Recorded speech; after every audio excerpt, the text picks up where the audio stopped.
Cuando tomé el teléfono para preguntarle a mi hijo Max cuándo sería su boda, mi nuera Lena me miró directamente a los ojos y, con una sonrisa helada, dijo: «Ah, nos casamos ayer.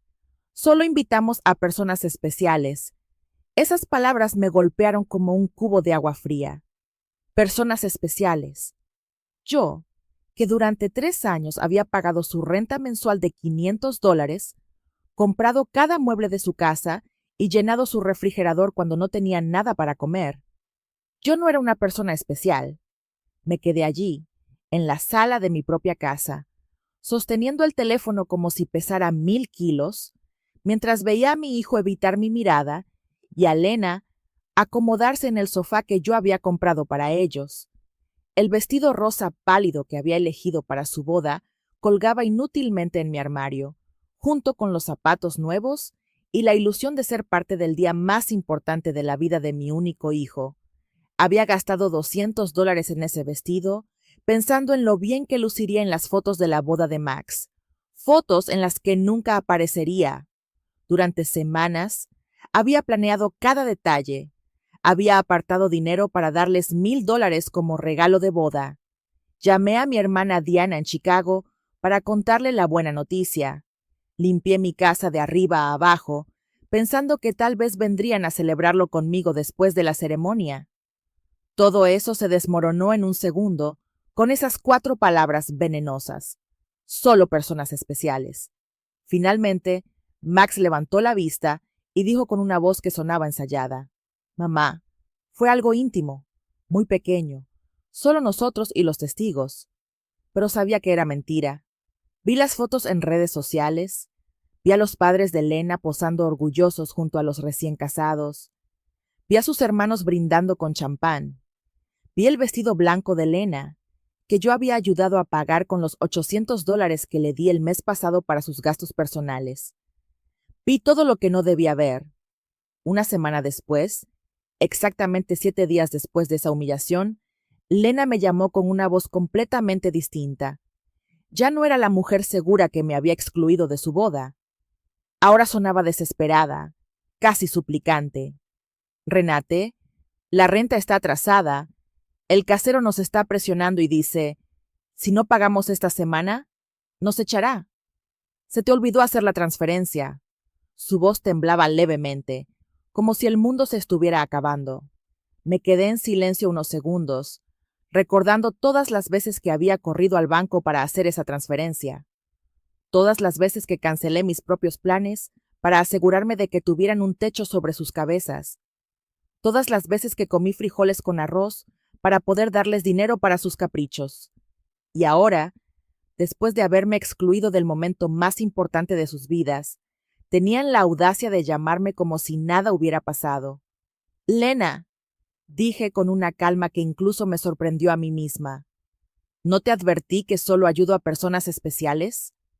El silencio del otro lado fue tan profundo que pude escuchar mi propio corazón latiendo. Por primera vez en años, no era yo quien temblaba, sino ella.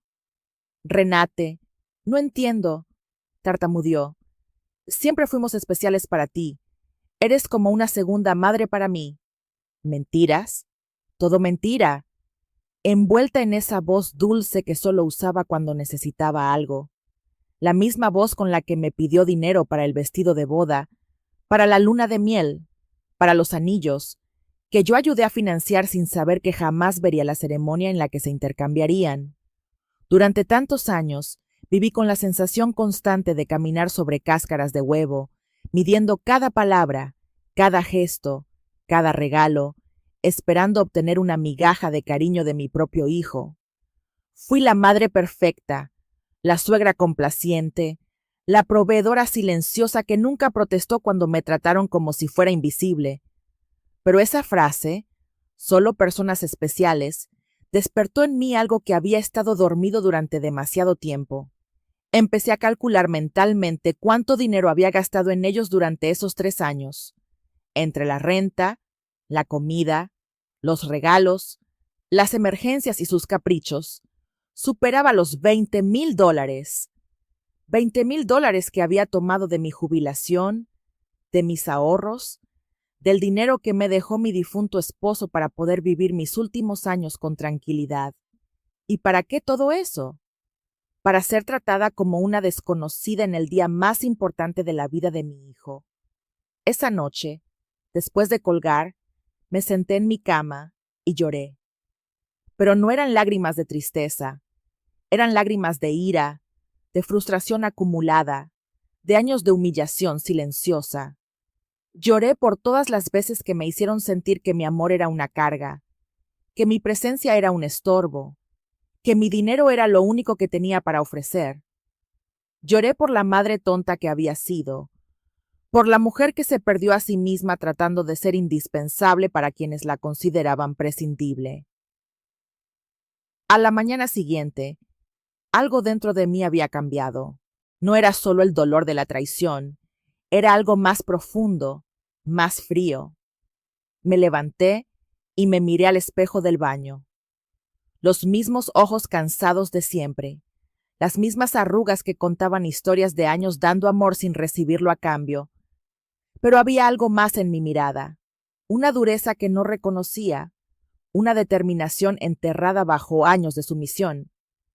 Fui a la cocina y preparé café, como lo había hecho cada mañana durante 40 años. Pero esta vez no pensé en llamar a Max para preguntarle cómo había dormido.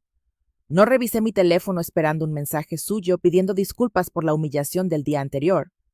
Por primera vez en mucho tiempo, yo era mi propia prioridad. Me senté en la mesa donde tantas veces había planeado sorpresas para ellos, contado billetes para sus gastos y llorado en silencio cuando me trataban con indiferencia. Ahora, esa mesa sería testigo de algo completamente diferente. Saqué mi chequera, mis estados de cuenta y empecé a hacer cuentas. Quería ver en números exactos hasta dónde había llegado mi propia ingenuidad. Renta mensual de $500 por 36 meses, 18,000. Comida y suministros, aproximadamente $200 al mes, 7,200 más. Regalos de cumpleaños, Navidad, aniversarios, al menos 3,000.